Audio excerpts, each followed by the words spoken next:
Hi, welcome back to Wallflowers. So, today I wanted to talk about the weather. So, we've already got minus temperatures here, and we're being warned just this evening in about an hour or so. We're going to be at -6 Celsius, which is extremely cold for us. We don't normally reach those temperatures. That's extremely cold.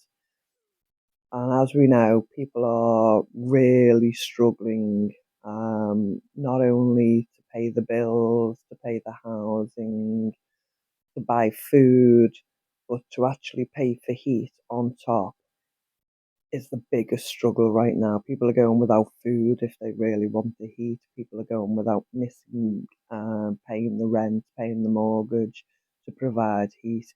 And it's a balance which ones you pay, which ones you cover, and our heating costs. I don't know what this is like in the rest of the world. I know everyone's struggling. I know the cost of living is risen all over the world. I appreciate that. But I'm not sure how fuel is being treated in the rest of the world, in America, in Canada, in Germany, in these other countries. I'm really not sure. It's not me being ignorant. I'm just not coming across it at the moment. So when I'm talking about specifically the UK now, I actually feel the UK are being targeted, and I feel we're struggling more than most at the moment. Now, I don't feel I'm being mean by saying that, but we're going through such a hard time here in the UK at the moment. It's absolutely awful. And I'm not taking away from people who are struggling around the world. It's just I'm not familiar with how severe it is at the moment for the rest of the world with fuel costs. So, as an example, our fuel costs at the moment are £3,200 a year. That's the price cap for the energy companies. And our government are giving all of us £66 a month at the moment for our electricity, but they're not giving us anything for our gas, which is primarily our heating. Some people do have electrical heating, but primarily most of us have gas heating, and we're not getting any aid at all from the government, from the energy companies, from anyone at all. And a lot of us are going without. Personally, I'm in pain a lot more without the heating on with the spinal difficulties. We're trying to work out throughout the day when's the best time. We're using around 2 hours a day at the moment, mostly in the evenings, just to keep the house warm, to keep the pipes from not bursting. Obviously, in -6 temperatures, it's a worry, and we can't afford any structural damage or any damage to the pipes. But it's our health primarily. We need heat. We're using the hot water bottles. We're wearing extra clothing. We have throws on the settee.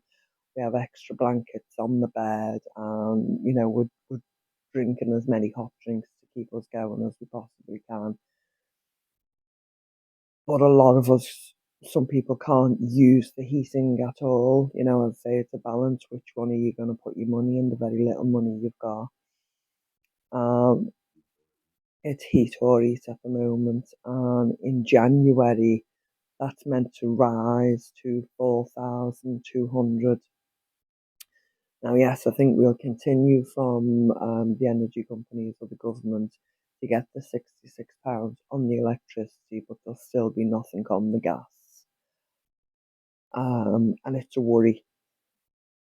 Now, we got an email through the post from our local, we got an email on the computer from our local energy company, and they're telling us, I'll just read it, if emergency power cuts are needed, you could have a power cut for at least 3 hours at a time, and that could possibly be once or twice a day. And if needed, these power cuts will be scheduled in blocks, and every property has a block letter. and a rota will be announced publicly in the event of emergency power cuts. Now we've identified what our letter is in the block. Ours happens to be a Q. So I'm urging everyone, if you've not come up in the UK specifically, if you've not come across that email, and you're not aware what your block letter is, check your emails. If you haven't actually got one in the email box,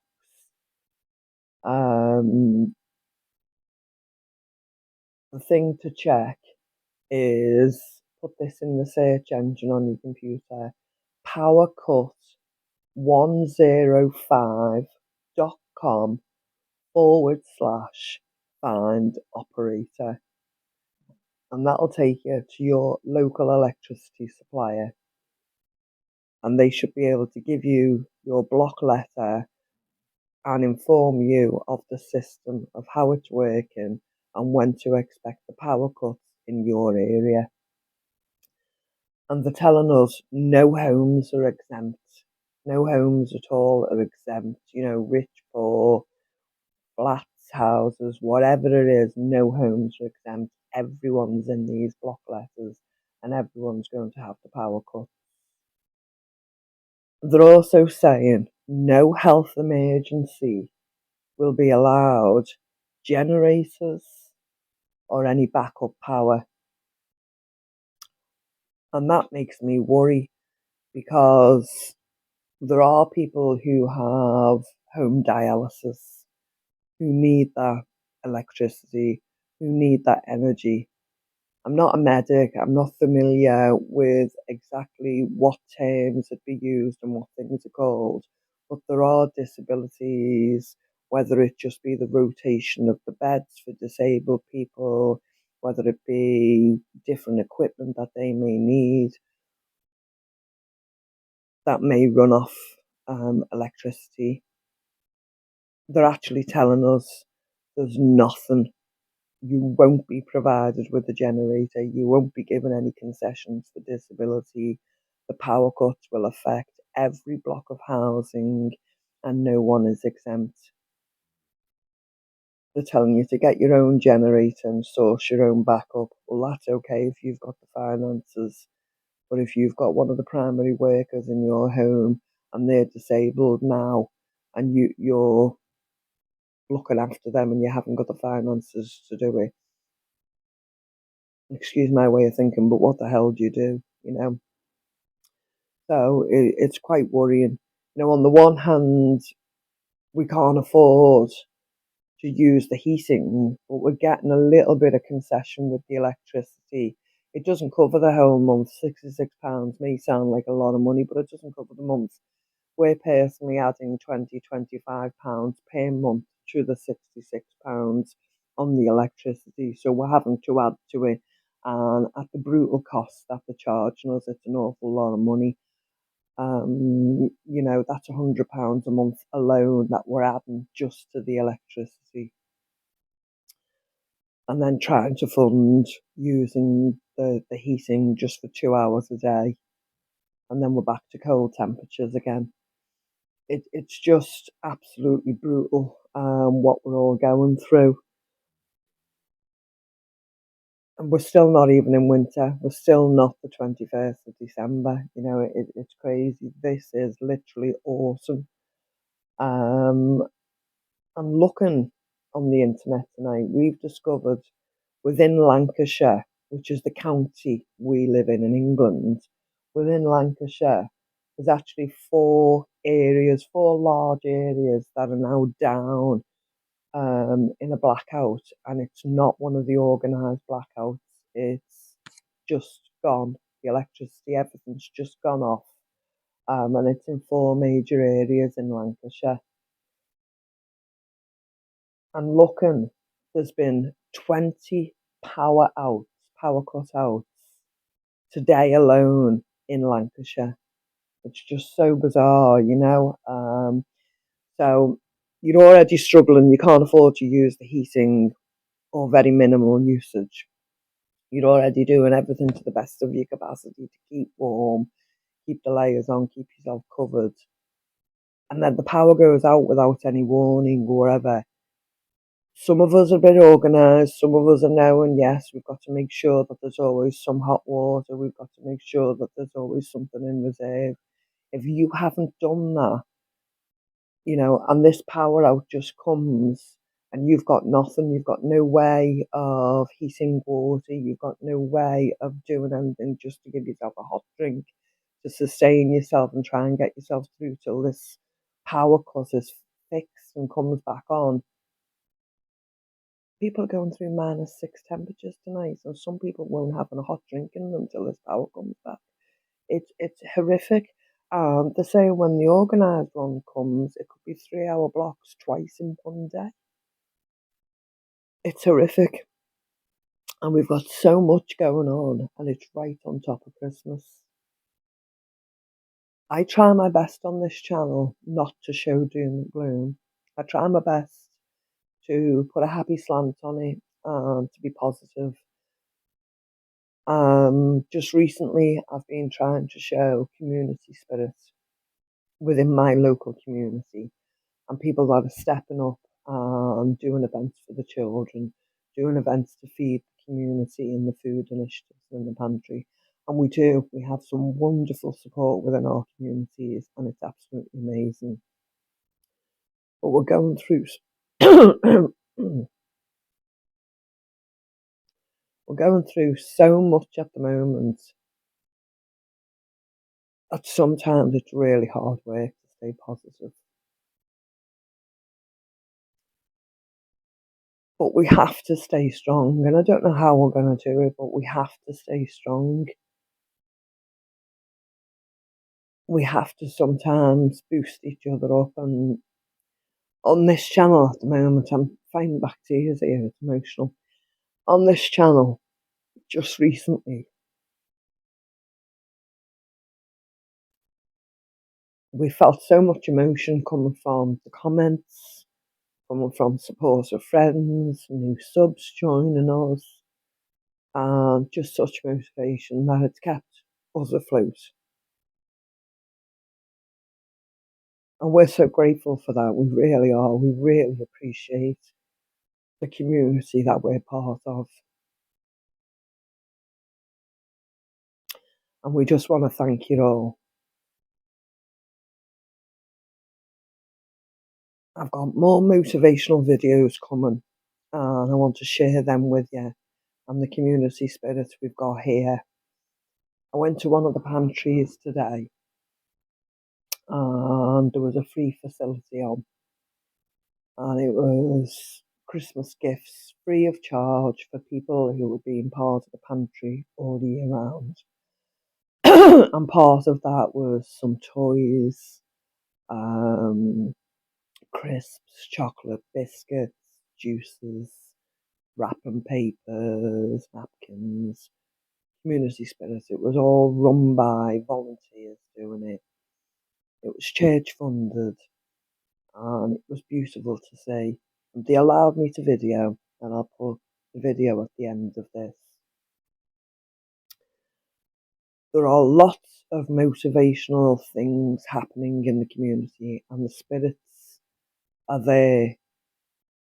There are some people who might seem to glide through this and have a little extra and be able to cope. But when it's forced upon them, and the power cut, and they're told, regardless of your income, regardless of what you may be able to afford, it's going to be foisted on you because we're going to do the power cut, and it could be up to 6 hours a day. They will feel the mental strain and the emotional strain and the health strains then.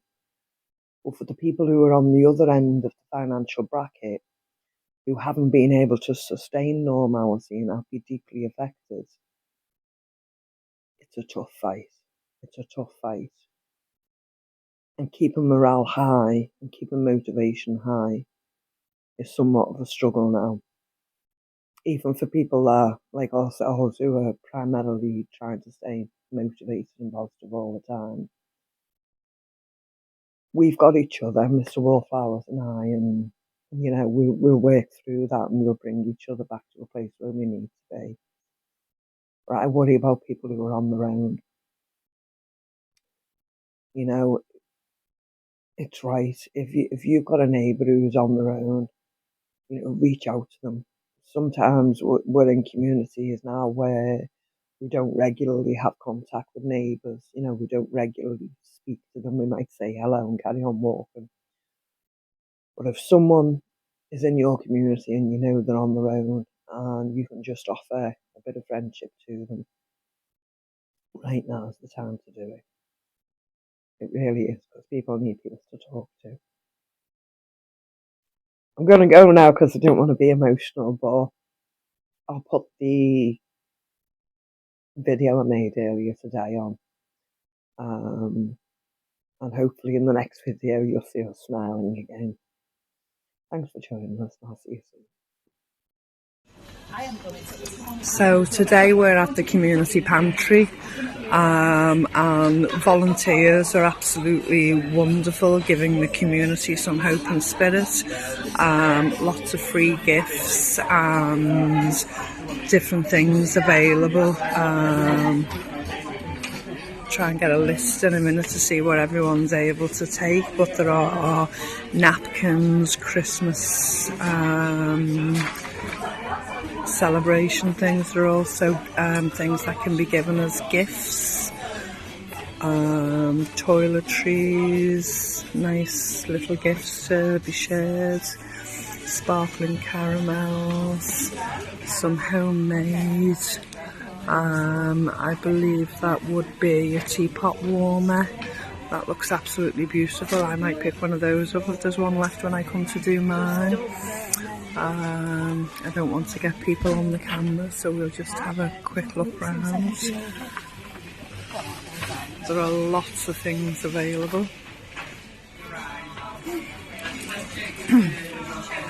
Children's toys, which will pad out Christmas gifts this year, and of course it's the children that count more at Christmas time. Some beautiful things. Quite a lot of different things here, aren't there? There's some fabulous books as well. I remember having one of these sets when I was younger and they were absolutely wonderful. Scratch art, some beautiful pictures. That's a wonderful gift to give to a child this time of year. And I think it's one of those gifts they come back to February, March, when the fuss of Christmas has been and gone. I think that's a wonderful gift. That's something I remember from my childhood. You know, for sharing so then we have crisps, nice little treats for the family. I'm bobbing down to the floor, guys, because I don't want to catch other people on the camera. Such lovely treats, wonderfully done by volunteers. Some selection boxes, and of course lots of fruit juices and drinks. So what's your name? Are you okay? Yeah. So go around and pick one thing from each of the white labels. Wonder if you could just briefly explain what's going on, Ollie, if you have a moment, please. Yeah, it's okay.